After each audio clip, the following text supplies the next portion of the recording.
Alright, settle in. Grab your snacks, get comfortable, because what we're about to do today is take a deep, full dive into one of the most surprisingly emotional animated sequels to drop in recent years, Kung Fu Panda 4. And before you roll your eyes and say, oh, it's just another kid's movie cash grab, I want you to hold that thought. Hold it tight. Because that assumption? That's exactly the kind of thinking this movie is designed to shatter. Here's a question I want you to sit with for just a moment before we get into the meat of this thing. What do you do when the thing that defined you, the title, the identity, the role you spent your whole life earning, suddenly becomes the very cage that's trapping you? What do you do when becoming a legend is no longer enough, and the universe is basically pushing you towards something you didn't ask for and don't feel ready for?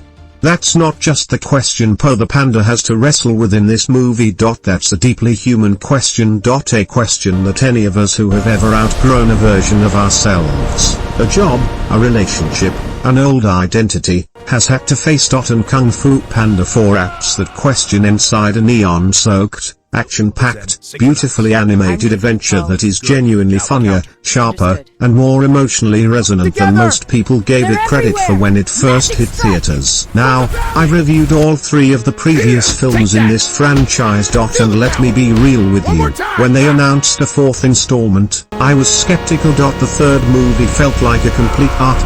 Po found his biological father, discovered the truth about his panda heritage, became a fully realized spiritual warrior. It felt like a bow on the whole thing. A perfect trilogy. So walking into Kung Fu Panda 4, I honestly expected something hollow. Something made to extend a brand rather than to tell a story worth telling. I was wrong. Not entirely wrong, we'll get to the criticisms, don't worry, but substantially, fundamentally wrong about what this movie had to say and how it chose to say it. So here's the deal. Over the next stretch of time, we are going to break this film apart completely. We're going to walk through the story beat by beat, scene by scene. We're going to talk about the new characters and what they represent. We're going to dig into the themes and the symbolism and the very specific emotional work this movie is doing. We're going to talk craft, the animation, the music, the direction. We're going to compare it to its predecessors and to the wider landscape of Hollywood animation. And at the very end, I'm going to give you my honest, no fluff final verdict. Stick with me all the way to the end, because the final act of this movie, and what I think it means for the franchise going forward, is something I genuinely cannot wait to discuss with you. Let's get into it. Part 2, Movie Overview, Setting the Stage. Kung Fu Panda 4 was released on March 8, 2024, distributed by Universal Pictures and DreamWorks Animation. It was directed by Mike Mitchell, who is probably best known for Trolls and Sky High, and co-directed by Stephanie Stine, who was making her feature directorial debut. The screenplay was written by Darren Lemke and Cinera Medina Wilson, based on the characters originally created for the franchise by Jonathan Abel and Glenn Berger.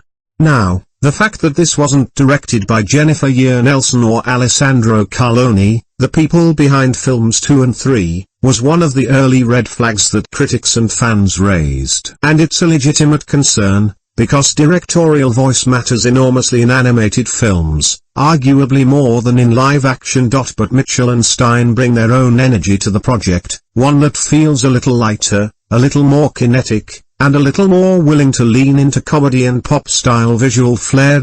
Whether that's a strength or a weakness depends entirely on what you wanted from this movie. The voice cast is, as always with this franchise, absolutely stacked. Jack Black returns as Po, and at this point, the man is Po. There is no separation between that voice and that character.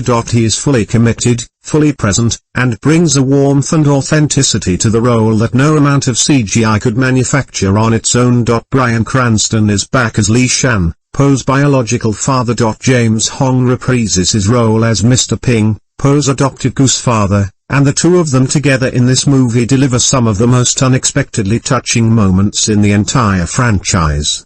The new additions are where things get interesting. Viola Davis joins the cast as the main villain, Chameleon, a tiny, shape-shifting reptile with enormous ambitions and an even bigger grudge. And Viola Davis, playing a villain, is exactly as terrifying and magnetic as you would imagine. Then there's Awkwafina as Zhen, a street-smart, quick-talking fox who becomes Poe's unlikely ally and the character who arguably drives the movie's emotional engine just as much as Poe himself does. Awkwafina is perfectly cast, her comedic timing is razor-sharp, her delivery never feels effortful, and she brings a scrappy, self-reliant energy to Zhen that makes her instantly compelling. Bryan Cranston and James Hong round out the returning cast in meaningful ways, and yes, we'll talk about their storyline because it is, without exaggeration, the secret emotional backbone of this entire film.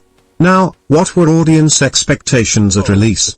After the third film's strong performance and the warm nostalgia surrounding the franchise, there was genuine anticipation, but also genuine apprehension. The question everyone was asking was, does this need to exist? Has the story been told?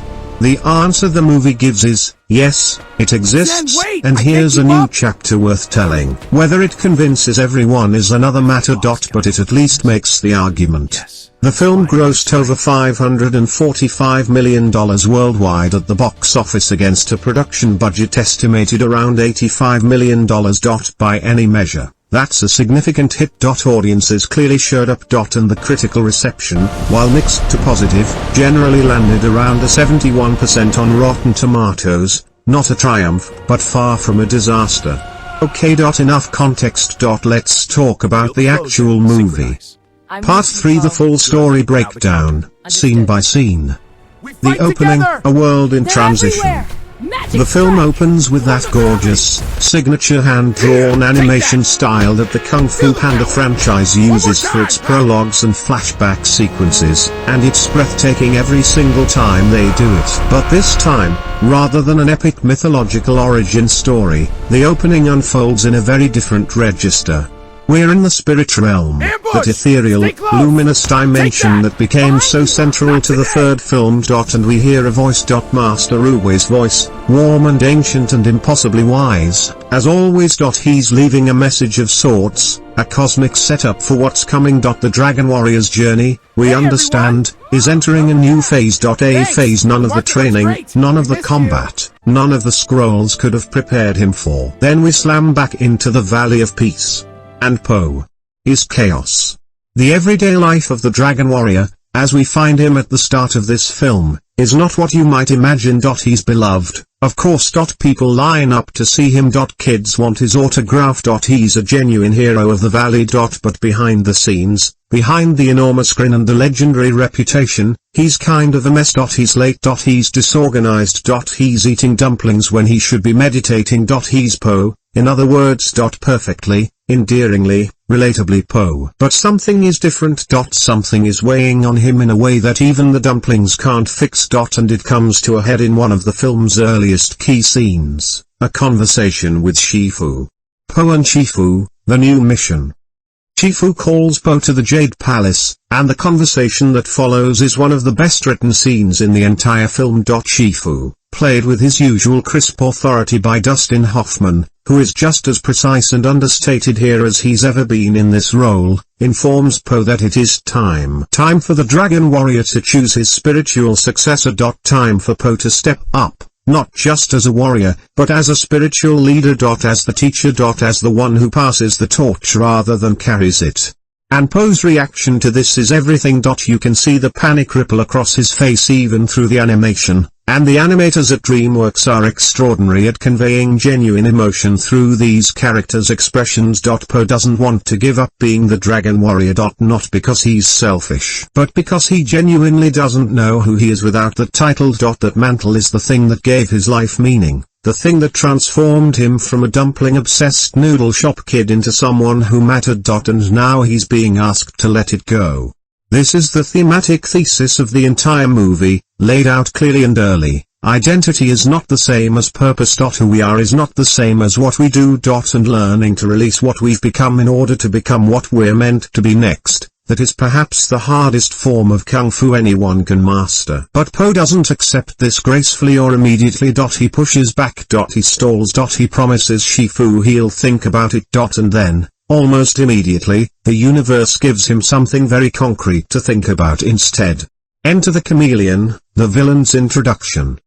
Far away from the Valley of Peace, in a place called Juniper City, and we'll talk about Juniper City extensively in a moment because it is one of the most visually stunning settings in the entire franchise. Something wicked is rising. Juniper City is essentially the Kung Fu Panda world's equivalent of a corrupt, glittering underworld metropolis. Think Zootopia, but darker. Think a city where the streets are slick and neon-lit in a way that feels almost anachronistically modern, yet entirely consistent with the world's aesthetic. It's a city of commerce and crime and ambition, run from the shadows by the most unlikely villain you'd expect, a tiny, jewel-colored chameleon named, simply, the Chameleon.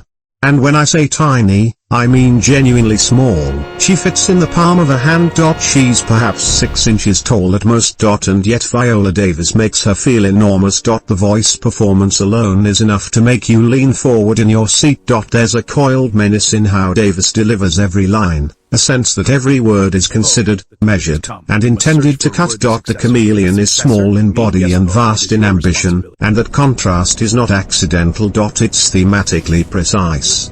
The Chameleon's power is shape-shifting. She can take the form of any animal, any creature, any person, and she uses this ability not just for deception, but as a form of identity consumption. She becomes other people to take what they have. It's a pointed metaphor, and we'll dig into it more during the themes section, but for now just hold that image. A villain whose entire power is built on having no fixed self, on being able to become anyone.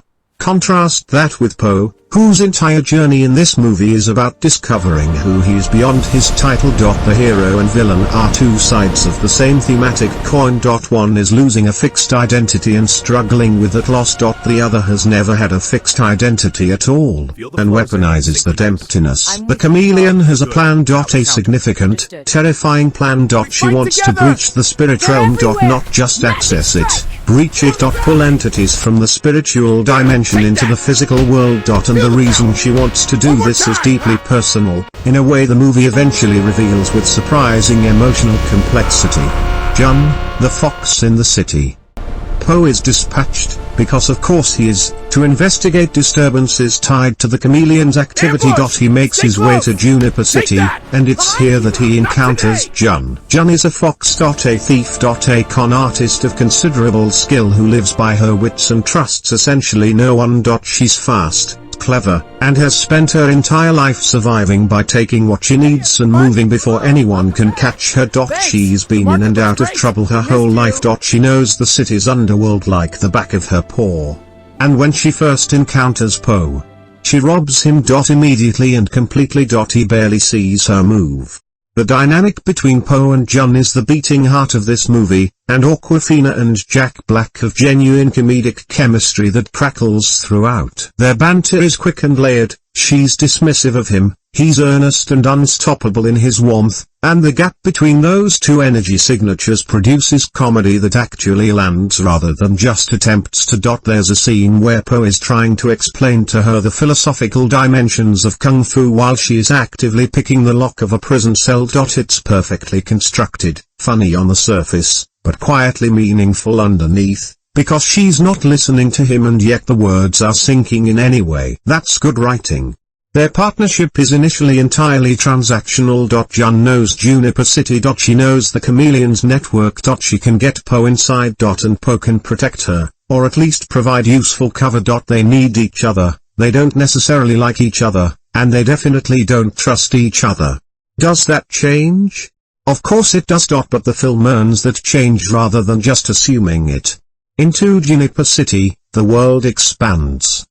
Let's talk about Juniper City for a moment. because it deserves its own appreciation. The filmmakers and animators made bold visual choices with this setting that distinguish it sharply from any location we've seen in the franchise before. The Valley of Peace is pastoral and green and traditionally beautiful. The cities we've visited previously have had that classical Chinese architectural grandeur to them. Juniper City is different. It's layered vertically, buildings stacked on buildings, platforms hanging in midair, a constant sense of verticality that makes the action sequences dynamic and spatially exciting. The color palette is richer, more saturated, almost psychedelic in places. The Chameleon's palace, and the underworld spaces surrounding it, have an almost bioluminescent quality, like something from deep underwater or deep inside a fever dream. The animators use light and color with real intentionality here.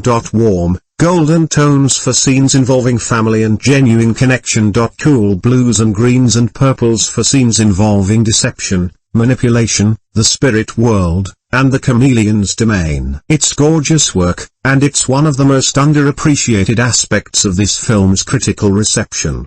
Mr. Ping and Li Shan, the B-plot that steals the show.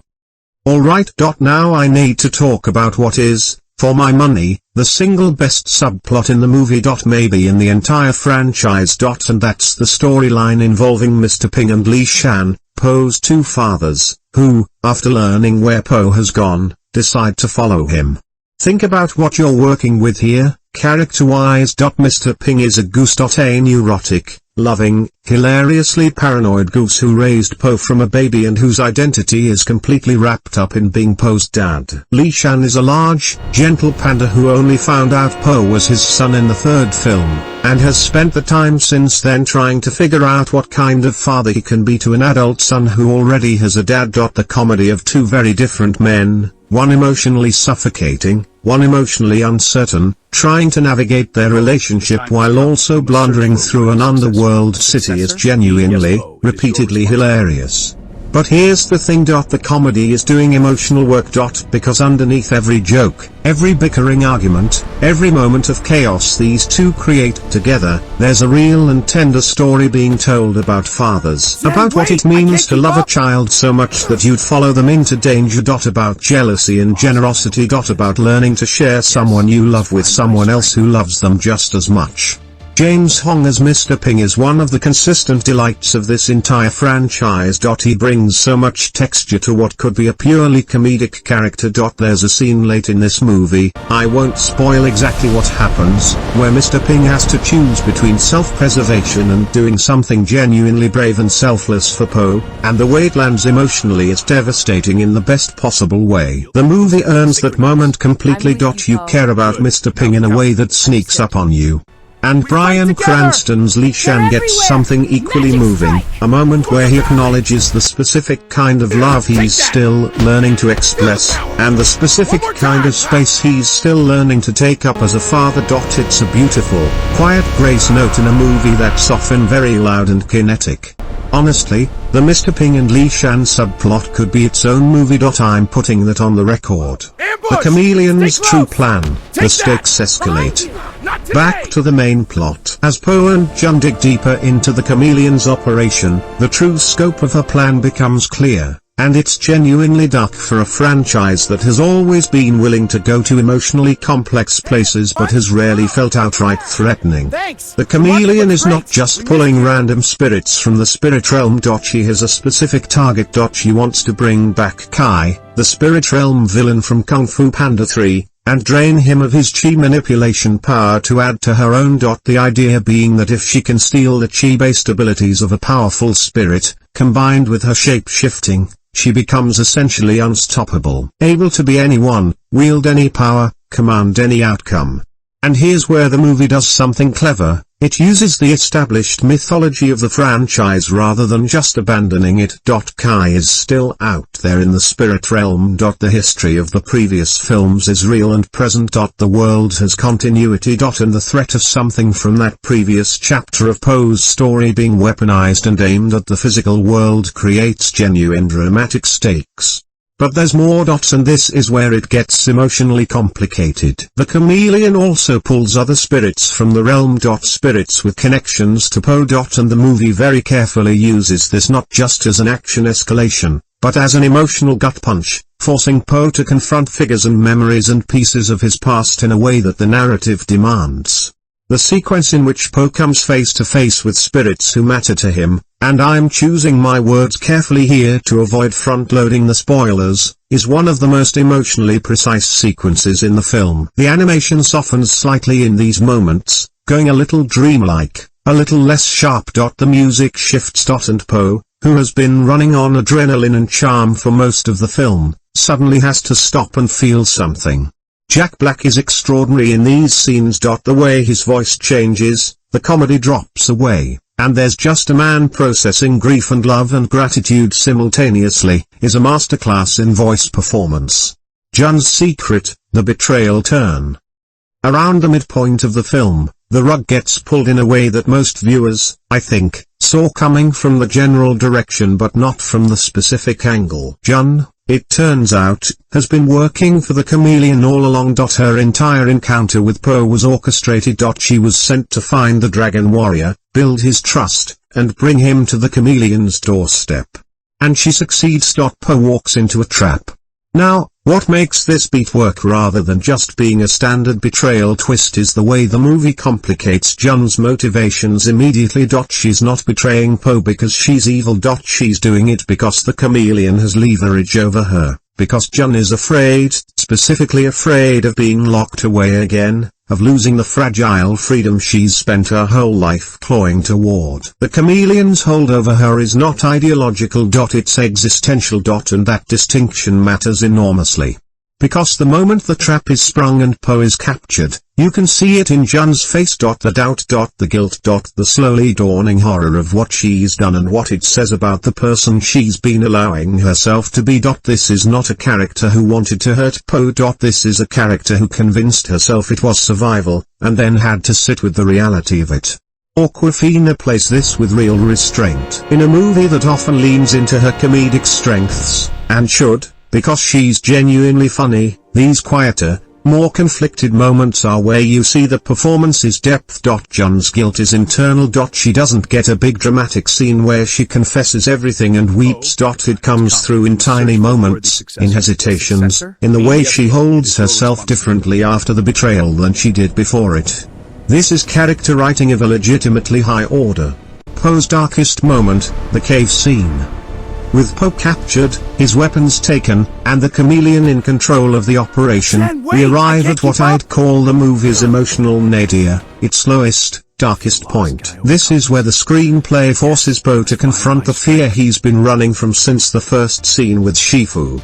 The chameleon, with characteristic theatrical cruelty, taunts Po. And she does so with devastating precision, identifying exactly what he's afraid of, that without the title of Dragon Warrior, he is nothing. That Shifu is right, that he needs to move on, and that he's terrified of what comes next, because the Dragon Warrior is the only version of himself he knows how to be. She says something to the effect of, "You hold on to the title like it's a life raft, but all it does is keep you from swimming." And it lands because it's true. The villain has correctly diagnosed the hero's wound. This moment of darkness is followed, as these stories require, by a moment of unexpected grace. And in this film, that grace comes from Zhen.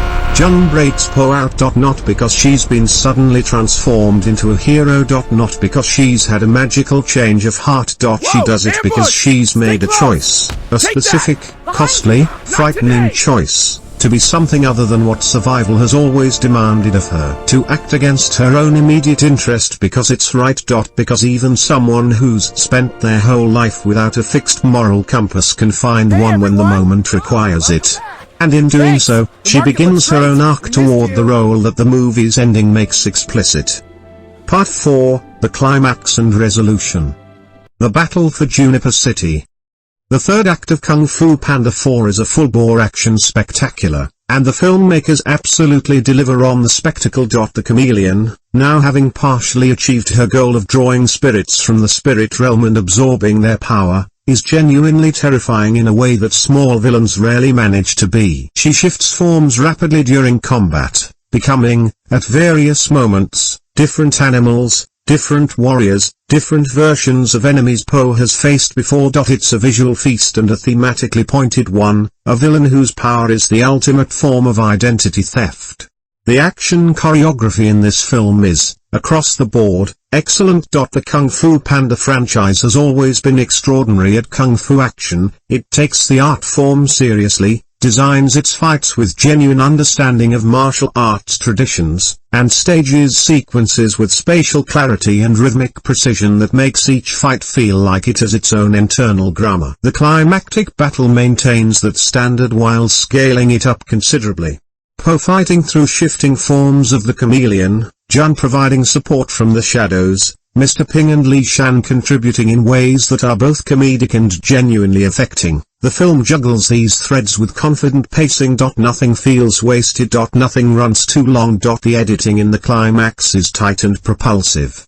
The visual centerpiece of the battle, and you will remember this moment when you see it, involves Po using not just physical kung fu skill but a form of spiritual understanding that he's been developing throughout the film without quite realizing it. The moment he recognizes that the answer to the fight is not dominance, not force, but a kind of radical openness to what he's becoming, that moment is beautiful. Visually stunning and emotionally satisfying in the specific way that only the best animated films manage to achieve. The chameleon's defeat, and what it means. The chameleon is defeated, and the manner of her defeat is instructive. She is not destroyed in a blazing spectacle of power. She is, in a very real sense, confronted with the one thing she cannot handle, being seen. Being truly, clearly, unflinchingly seen for who she is beneath all the shapes she takes. And what the movie suggests, and I think this is genuinely smart writing, is that the chameleon's shape-shifting is not strength. It's armor. It's a defense mechanism built by someone who learned very early that she would only be accepted if she was something other than herself. Someone who has been performing identity for so long that she doesn't know if there's anything left underneath. That makes her a tragic villain as well as a dangerous one. And the film's refusal to fully redeem her, she's apprehended and imprisoned, not forgiven and transformed, feels honest. Some wounds are too deep, and some choices have consequences that earned acknowledgement cannot erase. The ending, Po's choice. And then we arrive at the ending, which is where I want to spend a little extra time, because it's the part of the movie that I think deserves the most credit and also generated the most discussion. Po makes the choice. The choice Shifu asked him to make at the beginning of the film. He agrees to step into the spiritual leadership role, to become what the Dragon Warrior is meant to become in this phase of his journey, a spiritual guide, a teacher, a bridge between the physical and metaphysical dimensions of the world. But, and this is crucial, he doesn't do it because he's given up on being the Dragon Warrior. He does it because he now understands that being the Dragon Warrior was never just about fighting. It was about protecting. It was about serving. And this new role is simply the next evolution of that service, not the abandonment of it. And he nominates Zhen as his successor. As the new Dragon Warrior of the Valley of Peace. This is a bold creative choice that, I know, divided some audiences. Some people felt it was too abrupt, that Zhen hadn't fully earned the title. That she was a relatively new character being handed the franchise's most iconic mantle after a single film. And I understand that reaction. It's not unreasonable.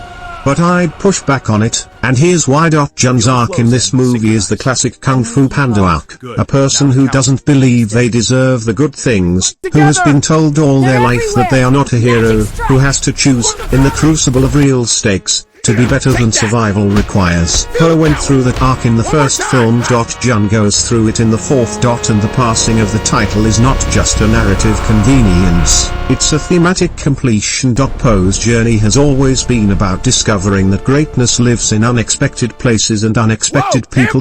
Choosing Zhen is him living that belief, not just espousing it. Mr. Ping and Li Shan get a beautiful final moment together, a small scene that the film absolutely doesn't need but is deeply glad to include, in which they acknowledge each other as partners in the project of loving Po. It's quietly moving and perfectly performed. And the final image of the film, Po looking out from a height over the world he's protected, in a posture of peace rather than readiness, something settled in his eyes that was never quite there before, is genuinely lovely. It's a hero at rest. Not a hero who has stopped mattering, but a hero who has finally, truly, made peace with becoming. Part 5, Character and Performance Analysis. Po, Jack Black's finest hour in the role. Let's talk about Jack Black and Po, because 8 years and 4 films into this franchise, what Jack Black does with this character continues to be remarkable. Po could so easily be grating. He's loud, he's clumsy, he's over-enthusiastic, he's deeply in love with food in a way that could veer into caricature. And yet Jack Black grounds him so completely in genuine warmth and vulnerability that you never stop rooting for him, even when he's frustrating you. What Black does differently in this film compared to the previous 3 is the weight he puts on the moments of doubt. In earlier films, Po's self-doubt was played more openly, more comedically. He'd literally fall into pits of despair and then bounce out of them with a drum roll of confidence. Here, the doubt is quieter and more internal. It sits behind the jokes. It informs his pauses. And when it finally surfaces in the Chameleon's confrontation scene, the rawness of Black's performance is striking. This is a career-spanning performance that gets better the longer it goes. Jack Black at this point in the franchise is doing what the great animated performance artists do. He's not just voicing a character. He's inhabiting one. Zhen, Awkwafina's surprising depth. Awkwafina was cast as Zhen, and the internet had predictable takes both ways. Either she was perfect for it or she was going to be annoying. What actually happens on screen is neither the slam dunk nor the disaster anyone predicted. It's something more interesting, a nuanced, layered performance from a comedian who turns out to have real dramatic range when the material calls for it. Zhen's comedy is sharp and quick and never feels labored, which is Awkwafina's wheelhouse. But it's in the spaces between the jokes where her work is most impressive. The guilt after the betrayal. The fear when confronted with real consequences. The vulnerable moment near the end where she admits that she's never believed anyone would choose to trust her. These beats land because Awkwafina doesn't oversell them. She keeps Zhen cool even when Zhen is falling apart inside, which is completely consistent with who the character is and how she'd respond to emotional exposure. I want to see more of her in this role. If the franchise moves forward with Zhen as the new Dragon Warrior, and the ending certainly suggests it might, I think there's a rich, emotionally complex series of stories to tell. The Chameleon, Viola Davis, magnificent. Look. It's Viola Davis playing a villain. That alone should have gotten more people into theaters. The Chameleon is a masterwork of villain design, and Davis elevates the already strong writing with a performance that is precise, controlled, and genuinely chilling. She never goes big. That's the genius of it. With a character who can be literally anything, who has limitless range in terms of what she can become, Davis plays her in a register of quiet, icy certainty. Like someone who has decided exactly who she is and what she wants and is simply waiting for the world to catch up. The revelation of her backstory, the explanation of why she became what she became, is handled with restraint that I enormously respect. The film doesn't need us to pity the Chameleon. It just needs us to understand her. And in understanding her, to recognize that she and Po are fighting the same battle from opposite sides of the same wound. Mr. Ping and Li Shan, the unsung heroes. I've said it before and I'll say it here in the character section, Mr. Ping and Li Shan are the secret weapons of this movie. James Hong, who is in his late 90s and still as sharp and alive and funny and touching as anyone working in film, brings Mr. Ping to a level of full, complete, emotionally realized character that transcends what you'd expect from a goose in a kid's movie. Mr. Ping's love for Po is the kind of love that is both beautiful and suffocating, and the film is honest about both dimensions of it without ever vilifying it. Bryan Cranston's Li Shan has a different kind of love, more uncertain, more searching, still figuring out how to be present without overstepping. The dynamic between these two, sharing a son who doesn't know they've followed him, is comedic gold on the surface and genuinely moving underneath. Their B-plot is the film's emotional safety net. Whenever the main plot is moving at full throttle, their scenes provide breadth and warmth. Part 6, Themes, Symbolism, and Subtext. Identity beyond title. The central theme of Kung Fu Panda 4 is one of the oldest and most resonant in storytelling, the relationship between who we are and what we call ourselves. Po the Dragon Warrior is not the same as Po the person, and the film argues, carefully and with great affection, that clinging to a title can actually prevent you from growing into your full self. This is not a new idea. Every great spiritual tradition has a version of it. In Buddhism, which has always been a subtext running through this franchise, it's the concept of non-attachment, the idea that clinging to any fixed identity, even a beloved and honorable one, creates suffering. Po's arc is essentially a Buddhist parable about the courage it takes to let go. But it's also deeply American. There's something specific to the American cultural experience about the terror of changing lanes, about how much of our self-worth we attach to our roles and titles and what happens when those things are taken away or evolve. The fear of reinvention. The grief of a phase of life ending. Po's struggle resonates for adults in a way that the movie fully intends, and the children in the audience will absorb intuitively even if they can't articulate it. Shape and authenticity, the chameleon as mirror. The chameleon's powers are the film's central metaphor made literal. She can be anyone. She is no one. And the question the film asks through her is, what happens to a person who learns to perform every identity except their own? What is left? The answer the movie gives is, rage. The chameleon's villain is fueled by a wound that is essentially about recognition, about having been told, at some formative point, that who she was naturally wasn't enough. That she would only be seen, only be counted, only be powerful if she was something else. And so she became everything else, until becoming everything else became its own addiction.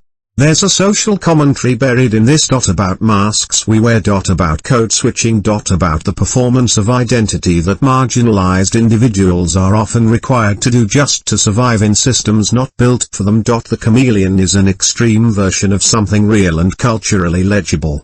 Contrast her with Zhen, who is also defined by survival mode performance, the persona, the hustle, but who ultimately makes the choice to drop the mask and be seen. The difference between the chameleon and Zhen is not their circumstances. It's the choice they make when given the chance to be something other than what they've had to be.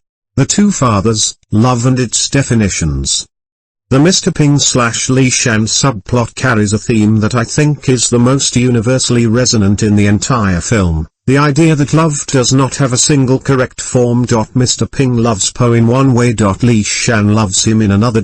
And neither love is wrong, but neither is complete on its own. The film suggests, gently, without being heavy-handed, that Po is lucky in a way most people aren't. He has two fathers who, for all their differences, are both fundamentally committed to his well-being. And their journey toward accepting each other as co-parents, toward sharing rather than competing, is the most quietly radical thing this movie does. It's a film about blended families, in a way. About the fact that love doesn't have to be finite. That choosing to love a child doesn't mean someone else's love for that same child diminishes you. It's beautiful and it's true. The spirit realm, letting the past guide without trapping. The spirit realm has been present in this franchise since the beginning, but in this film it takes on a specific meaning tied to the central theme. The spirits that the chameleon pulls into the physical world represent, among other things, the past. And the danger she poses is essentially the danger of being trapped by it, of allowing the dead weight of what has been to prevent the living momentum of what could be. Po's relationship with the spirit realm has always been about connection with guidance, with wisdom, with forces larger than himself. In this film, he learns to engage with that realm not as a source of certainty but as a source of ongoing conversation. The past doesn't have the answers. It has the questions. And learning to sit with the questions, rather than demanding the past provide resolution, is itself a form of spiritual mastery. Foreshadowing and callbacks. There are several moments of careful foreshadowing worth noting. The opening conversation with Shifu, in which she mentions that the Dragon Warrior's greatest challenge is not external but internal, is paid off in the Chameleon's confrontation cave scene. The repeated visual motif of mirrors, actual mirrors and reflective surfaces throughout Juniper City, prefigures the thematic centrality of reflection, identity, and deception. Zhen's very first theft of Poe's belongings is a callback, in its structure, to Poe's very first encounter with the Furious Five in the original film, an outsider arriving where they don't belong and somehow making themselves impossible to dismiss. The parallel is intentional, and the final image of the film callbacks directly to a visual beat from the first film, Poe standing at a height, looking out, but with the crucial difference that this time, he's looking without the tension of someone who hasn't yet arrived. He has arrived. The journey, in one sense, is complete. Part 7, Technical and Artistic Review. Animation, a visual triumph. DreamWorks Animation has been producing jaw-dropping work for years, and Kung Fu Panda 4 maintains the franchise's standard of absolutely beautiful, technically accomplished animation. The leap in visual fidelity between this film and the original 2008 movie is staggering. For rendering, fluid dynamics, lighting systems, facial expression detail, all of it has evolved to a level of photorealism meets artistic stylization that feels genuinely cutting edge. Juniper City deserves particular mention. The environment art team created something visually distinct from anything in the previous films, a layered, complex, architecturally ambitious urban landscape that exists in the intersection of traditional Chinese aesthetics and a kind of neon-suffused contemporary energy. The vertical nature of the city design creates action sequences with genuine spatial drama. When Poe and Zhen are chasing or being chased through Juniper City's elevated platforms and cramped alleyways, you feel the height and the speed and the precariousness. The Chameleon's shape-shifting sequences are technically extraordinary. Transitions between forms are fluid and sometimes genuinely unsettling. There's a moment where the Chameleon shifts mid-combat between several different animal forms in rapid succession, and the animation of each transition is so smooth and physically realized that it almost looks like practical effects. It's exceptional work. The Spirit Realm sequences have a different visual grammar altogether, softer, with a painterly quality, colors that glow from within rather than reflect light from outside. The contrast between the physical world's solid, grounded aesthetic and the spirit realm's luminous unreality makes every transition between the two feel genuinely significant.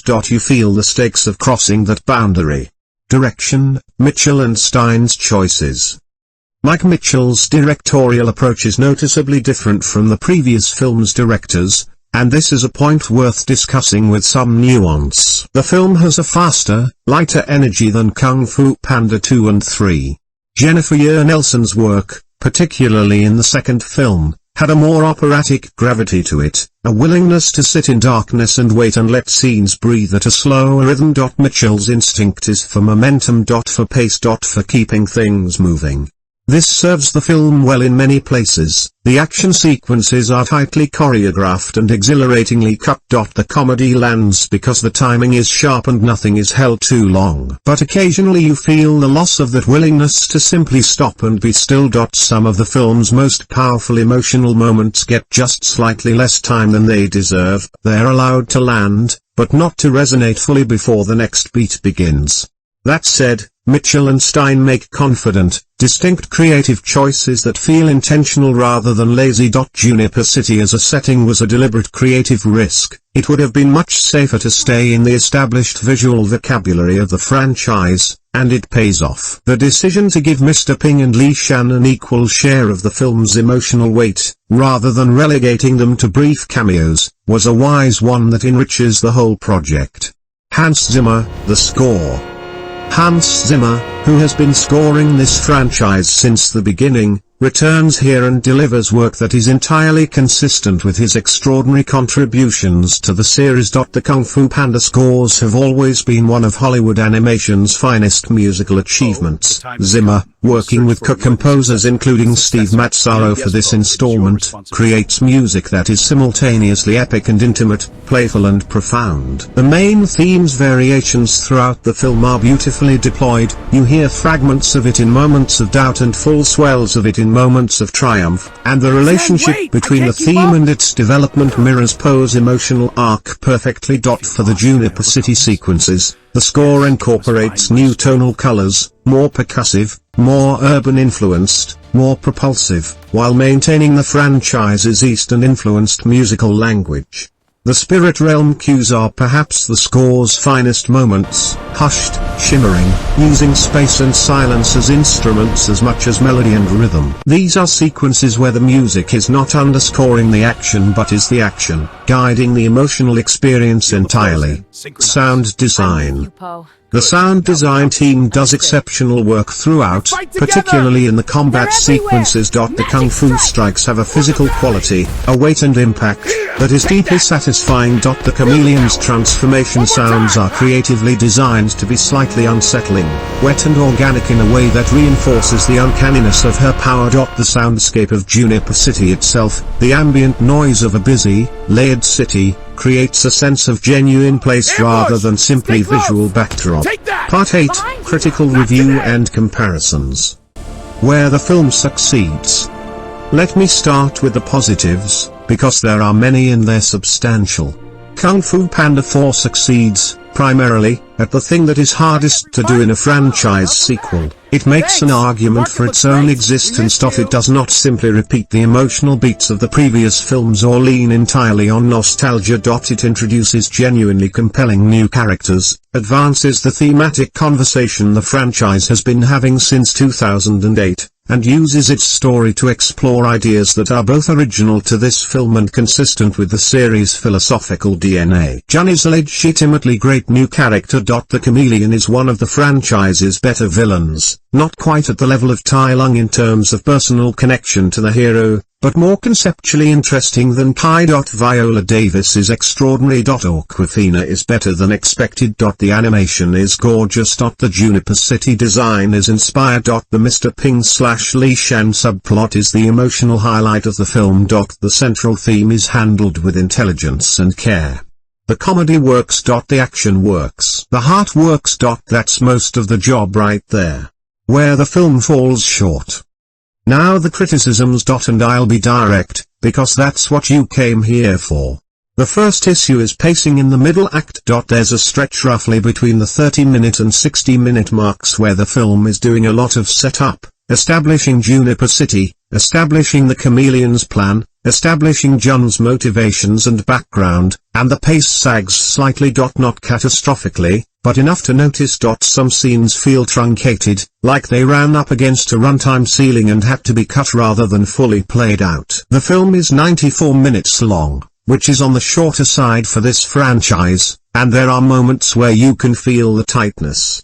Second issue, the Furious Five are essentially absent from this film, and their absence is never adequately explained. Tigress gets a brief appearance and a moment with Poe that is genuinely touching, but Crane, Mantis, Viper, and Monkey are essentially not in the movie. For a film that is explicitly about passing torches and transitioning roles, the absence of the Furious Five feels like a significant missed opportunity. Their relationship with Poe has always been part of the emotional texture of this franchise, and their ghostly non-presence here is a notable gap. Third issue, the Chameleon's backstory, while intriguing, is underserved. We get pieces of it, enough to understand her motivation and generate sympathy, but not enough to make her feel as fully realized as Tai Lung or even Lord Shen. There's a richer character buried in the concept that the film doesn't quite have the runtime to excavate. Fourth issue, some of the comedy leans too hard on timing over content. There are jokes that land because of Awkwafina's delivery rather than because the joke itself is particularly funny. And there are a handful of moments, particularly in the Juniper City introduction sequences, where the humor feels more generically animated film than specifically Kung Fu Panda. This franchise at its best has a very specific comedic voice, observational, warm, slightly absurdist, rooted in character, and occasionally this film slips into something more generic. These are real criticisms, but they are the criticisms of a film that is genuinely good, not a film that is merely adequate. The floor of this movie is higher than the ceiling of a lot of animated features. Comparisons to the franchise. How does it stack up against its predecessors? Here's my ranking of the series, for what it's worth. Kung Fu Panda 2 remains the franchise peak. It is a masterwork of animated storytelling, visually breathtaking, emotionally devastating, thematically precise, and narratively audacious. Lord Zhen is the franchise's finest villain. The revelation of Po's backstory is one of animated film's most beautiful and wrenching sequences. It is a film that has no significant weaknesses. Kung Fu Panda, the original, is a close second, the perfect establishment of world, character, and theme, with a simplicity that is elegantly executed rather than lazy. Kung Fu Panda 3 is a strong film with a slightly overextended third act that never quite matches the emotional precision of the second. Kung Fu Panda 4 sits comfortably alongside the third film, a worthy, well-crafted chapter that is better than it had to be and braver than most people expected. Comparisons to the wider animation landscape. In the landscape of Hollywood animation in the early 2020s, Kung Fu Panda 4 occupies a specific and somewhat rare position. It is a major studio animated sequel that actually says something. At a time when the animation industry is saturated with franchise extensions, spin-offs, and IP expansions that feel primarily commercial rather than creative, this film makes a genuine attempt at thematic and narrative substance. Compare it to, say, the Super Mario Bros. Movie, 2023, a film that is enormously entertaining and visually spectacular but exists almost entirely at the level of sensory experience, without a thematic bone in its body. Or compare it to Elemental, 2023, which swings for metaphorical depth and achieves it in places but suffers from an overcomplicated premise. Kung Fu Panda 4 is leaner than Elemental and more substantive than Mario. It's not trying to be the defining animated film of its era. It's trying to tell a specific story, well, in service of characters we love. And it largely succeeds. The film it most reminds me of, in terms of structure and emotional register, is How to Train Your Dragon: The Hidden World, another franchise closer, or near closer, that was tasked with gracefully transitioning a beloved hero into a new phase of life. That film also received somewhat mixed reactions from fans who didn't want to let go of the version of the story they loved. And like that film, Kung Fu Panda 4 deserves more credit than it initially received for the emotional courage of its conclusion. Part 9, Final Verdict and Overall Impact. What this movie is really about. Strip away the kung fu. Strip away the pandas and the chameleons and the spirit realms and the noodles. Strip it all the way down to the marrow. Kung Fu Panda 4 is about what it means to be someone who has arrived, someone who has achieved the thing they worked toward their whole life, and then being asked to figure out who they are beyond that achievement. It's about the terrifying freedom of outgrowing your own story and having to write a new one. It's about the love that holds us and the love that releases us. It's about choosing trust even when trust has hurt you before. About choosing honesty even when performance is safer. About choosing growth even when what you have feels like enough. These are not children's themes. These are human themes. And the genius of the Kung Fu Panda franchise, the thing that has sustained it across 16 years and 4 films, is its absolute commitment to the idea that those human themes are worth taking seriously inside an animated world, inside a story about a clumsy panda who loves dumplings. The container is playful. The content is profound.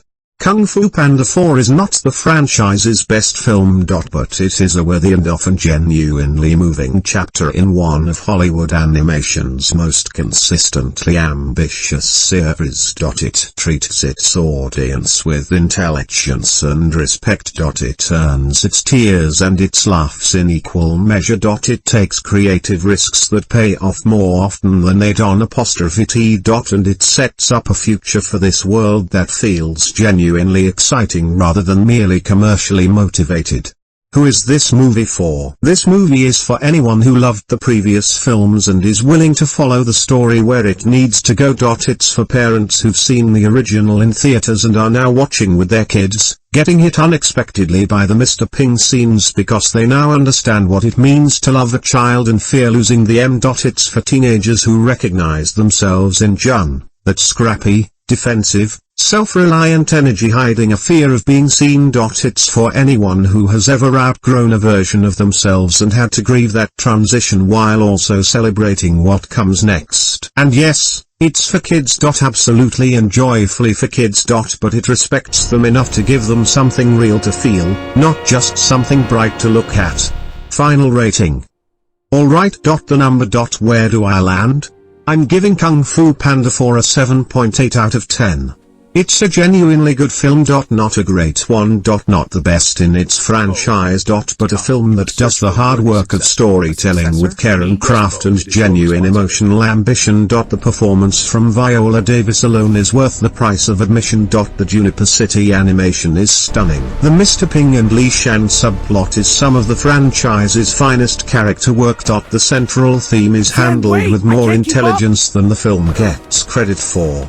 Its weaknesses, pacing issues in the second act, underutilization of the Furious Five, the Chameleon's somewhat truncated backstory, are real but not fatal. They prevent it from reaching the heights of the second film, but they don't undermine what the film is trying to do or diminish the emotional effectiveness of what it achieves. A 7.8 means, see it.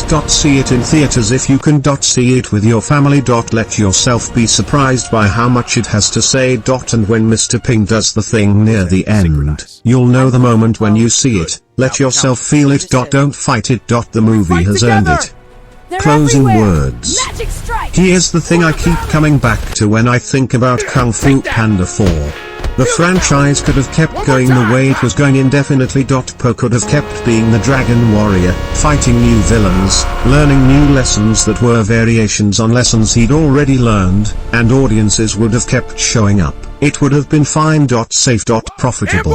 Instead, the filmmakers made the choice to change the story fundamentally. To take their beloved hero and ask him to become something new. To introduce uncertainty where there was comfort. To suggest that even the most legendary version of yourself is not the final version. That growth continues. That the journey doesn't end, it just changes course. In a franchise built around the idea that the greatest adventure is becoming who you're meant to be, that's not just a plot choice. That's a mission statement. And Kung Fu Panda 4 delivers it with warmth, humor, beauty, and, right at the end, in the quiet of a hero's peace, with genuine, earned grace. Thanks for watching, guys. If you made it this far, you're incredible. Drop a comment below. I want to know, where does Kung Fu Panda 4 land for you in the franchise ranking? Is Zhen a worthy successor to the Dragon Warrior mantle? And who else is hoping we get a fifth film with Viola Davis somehow back in the mix?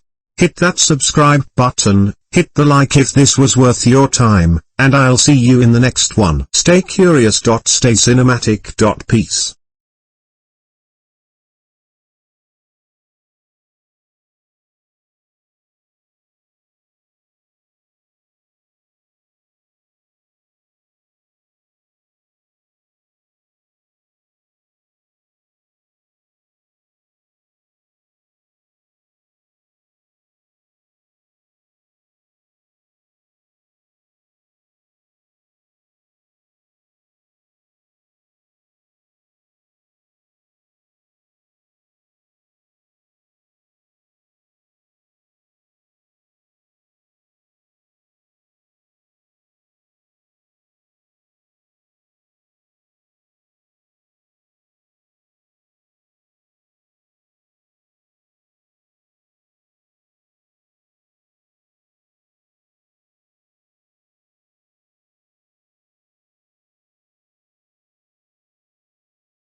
Poe, the time has come. You must search for a worthy successor. A successor? Me? Yes, Poe. It is your responsibility.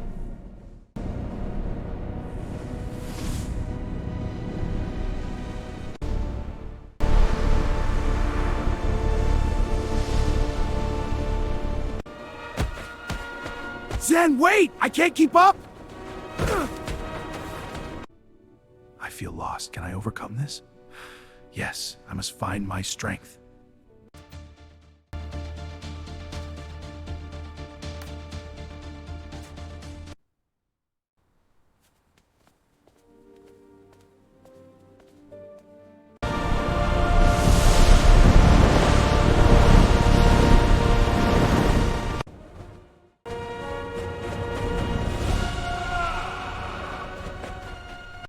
Feel the flow, Zhen. Synchronize. I'm with you, Poe. Good. Now the counter. Understood.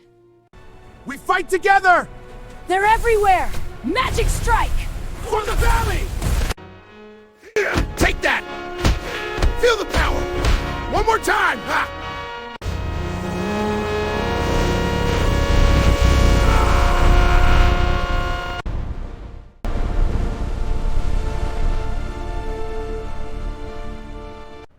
Whoa! Ambush! Stay close! Take that! Behind you! Not today!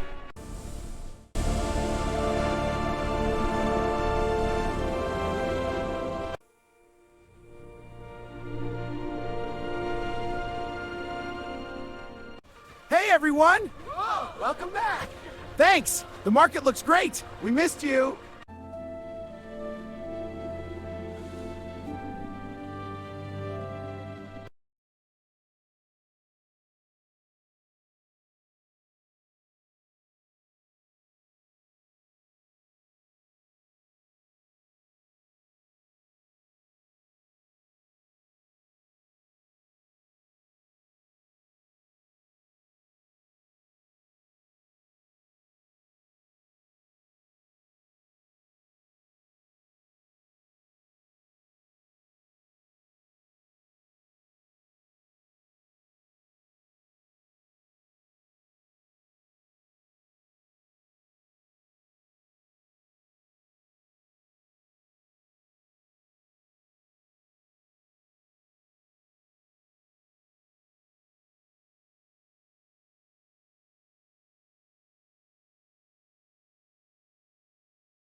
Po, the time has come. You must search for a worthy successor. A successor? Me? Yes, Po, it is your responsibility.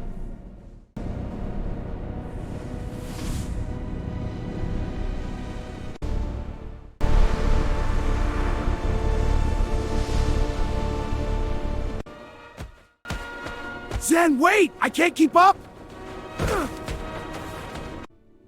I feel lost. Can I overcome this? Yes, I must find my strength.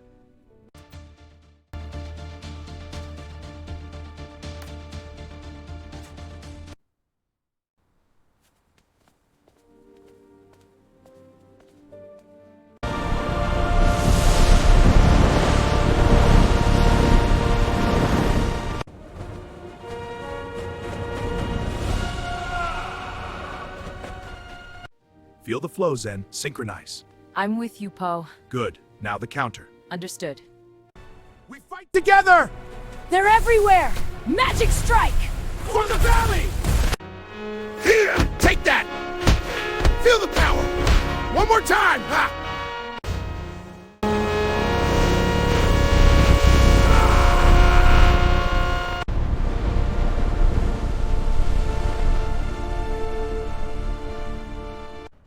Whoa! Ambush! Stay close! Take that! Behind you! Not today!